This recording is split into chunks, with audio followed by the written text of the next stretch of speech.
here's the biggest problem in indie filmmaking that everyone faces. You have to make your entire film before you know if anyone wants to watch it. You spend months writing and planning and shooting and editing, and you pour in your savings and your heart, and then you release it into the world, and potentially get crickets. What if there was a way to know with actual data whether people would pay to see your film before you invested a single dollar? Well, indie filmmakers have seemingly found a system that does just that, and on the surface, it looks like it's going to change the entire indie film industry. So in this video, I want to break down what this strategy is, why so many filmmakers are excited about it, what parts of it are genuinely useful, where it starts becoming dangerous, and how me and my co-founder actually approach testing a film idea after years working in the industry. So I understand exactly why filmmakers want this to work, because as filmmakers, we're terrified of spending years of our lives making a film only for nobody to care when it finally comes out. And if you've been around this industry long enough, you've either experienced that yourself or you've watched it happen to somebody else. A project takes years and there never seems to be enough money, relationships get strained, people burn out, and the movie comes out and who knows what happens? Maybe it vanishes into the void. So of course filmmakers are looking for ways to reduce the risk before they spend serious money. And right now there's a growing trend around testing your movie before you make it. And the strategy looks something like this. You create an AI trailer or a concept teaser or a fake movie poster or even a mock streaming page. Then you run Facebook ads or social media traffic to it. And you measure things like click-through rate and engagement and comments and shares to gain audience interest. The idea is basically if enough people click on the trailer, the movie must have demand. And at first glance, it sounds brilliant. Because what if you could validate audience interest before making the film? That would solve this giant problem in independent filmmaking. And in fact, I seriously consider doing this myself. So I come from a marketing background and I've been running ads and analyzing conversion data for years. So when I first saw filmmakers using click testing and AI trailers to predict demand, I actually thought, okay, maybe there's something here. Because at first glance, it feels logical. If enough people click, enough people must want the movie, right? But when I actually started running the numbers and looking at it from a different lens, the math started breaking down very quickly. I think filmmakers need to be very cautious here because while this approach can sometimes give you useful information, it can also create a very dangerous illusion of certainty. And filmmaking just doesn't work like that because a click is not the same as a customer and a trailer is not the same thing as a movie. So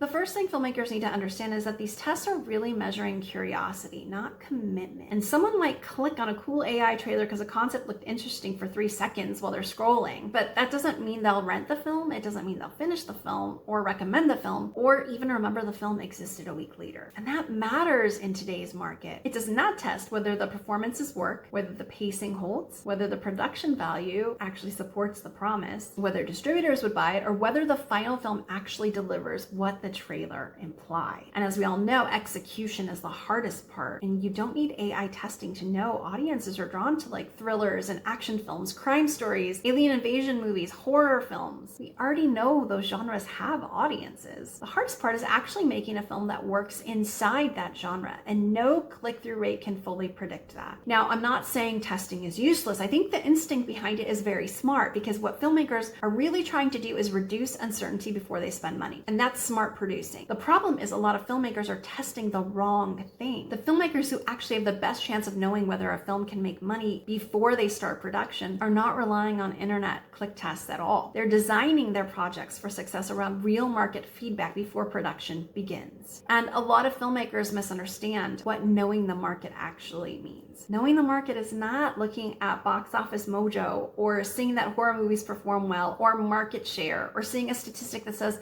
action films travel internationally. That's surface level information. Real market awareness is much deeper than that. Plus, I think what the Facebook testing is revealing is that filmmakers accidentally confuse consumers with distributors. So consumers behave emotionally. They scroll and click emotionally, they watch emotionally, and distributors think differently. Distributors rely heavily on historical data. They look at what genres are selling, what territories are buying, what platforms are responding, and whether the project feels commercially viable within the current market, because they are trying to reduce risk, which means what audiences click on online, it's not always the same thing distributors want to acquire. And that's important because even if you wanted to self-distribute, that in and of itself is an uphill battle that could require you to have to become a full-time marketer in order to gain any traction. And you would still have to understand the specifics of how your film fits in the marketplace at your budget level, with your cast, with your production value, with your positioning, with your release strategy, which is completely different than how most filmmakers filmmakers naturally think. Because it's not really as simple as saying, well, McDonald's sells millions of burgers, so my burger restaurant will too. That's not really how business works, and it's definitely not how the film industry works. Because you're not just making a thriller, you're making one very specific, unique thriller. And the execution of that movie changes everything. So one of the smartest things filmmakers can do before spending serious money is to get feedback from people who actually understand the market professionally. And that would be sales agents, distributors, experienced producers, acquisitions people, because those people can identify problems long before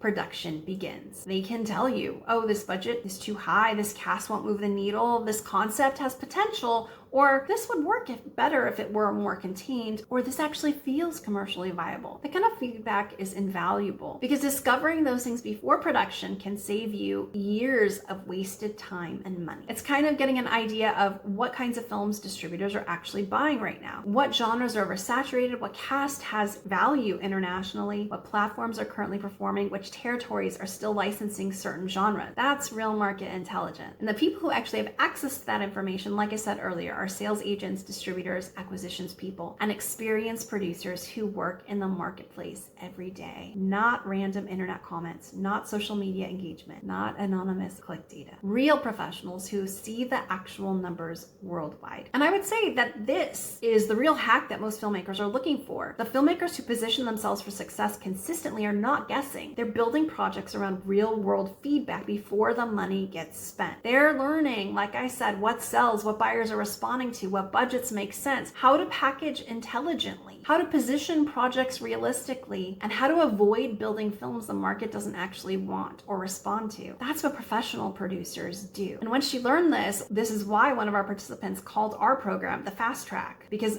most filmmakers spend years guessing and writing projects that are too expensive or packaging things that just won't work, chasing trends that are already over by the time the movie gets finished. Whereas successful producers are constantly asking, how do we design this project for the market so my investors and I can get paid? And that's a completely different mindset. And that shift alone can save filmmakers years of wasted time and enormous amounts of money. A filmmaker in our community named Erin is a really good example of this. Originally, she and her husband were writing much larger scale projects, big studio-sized projects. But eventually they realized just because something is creatively exciting doesn't mean it's strategically producible. So when they started developing their contained thriller, they approached it differently. Instead of trying to force a giant, expensive version of the story into existence and waiting decades, they started designing the film around realistic production and distribution realities. They contained the concept, built it around accessible locations, structured it around a low budget, packaged it strategically, got feedback from professionals, and built those relationships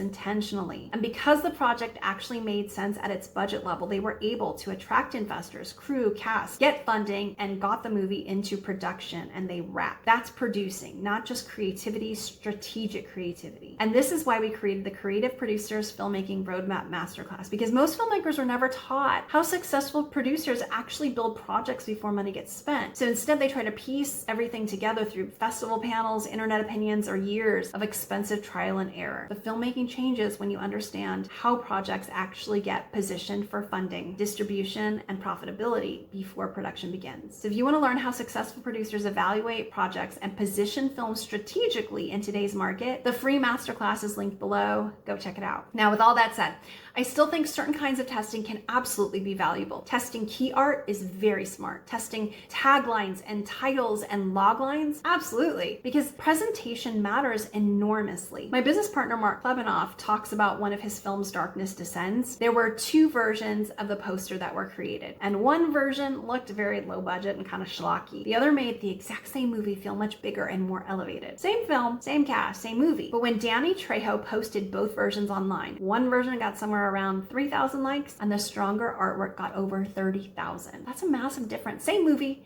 different presentation. And we've seen similar things happen on streaming platforms too. A movie underperforms, the distributor changes the key art, re-uploads the exact same film, and suddenly performance improves. Again, same movie, different positioning. So yes, testing marketing assets can absolutely be valuable. But that's very different than saying, I tested an AI trailer online, so now I know my movie will make money. Because online behavior is incredibly unpredictable. Anyone who has ever run ads seriously knows this. You can get amazing engagement and terrible conversions because people click on things all the time they never actually buy. People say, oh my God, I totally watched this, and then disappear the second money or commitment enters the equation. Even if somebody watches your movie, which is fantastic, that doesn't mean the economics work. In today's landscape, a lot of lower budget are generating revenue through AVOD, ad-supported streaming. So the question now becomes, can the movie hold attention? Will audiences stay engaged? Can the film continue generating watch time over a long period of time? That's a much harder thing to predict from a Facebook ad click.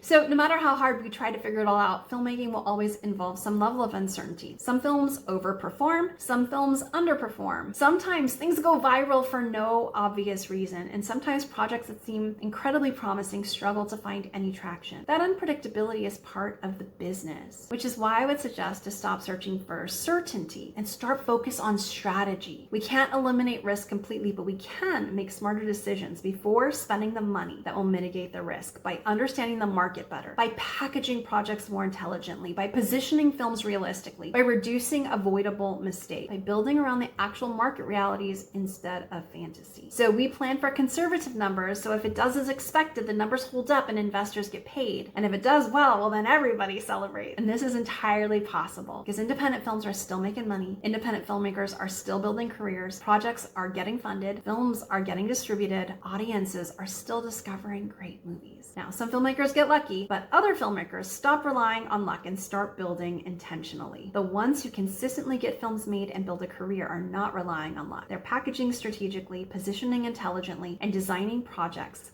for success before production ever begins. And that's probably the closest thing this industry has to a real hack or predictability that your film will make money. And when you do it well, you get to do it again and again and again and make a living at it, which is the real goal. So go out and make films and do it the strategic way. If this video was helpful, take a second to like the video and subscribe. On this channel, we focus on the practical side of funding, distribution, and packaging films so you can stop guessing and start building projects strategically. And if you're currently developing a project, leave a comment below. I genuinely love to hear what you're working on. So thanks for watching, and I'll see you in the next one.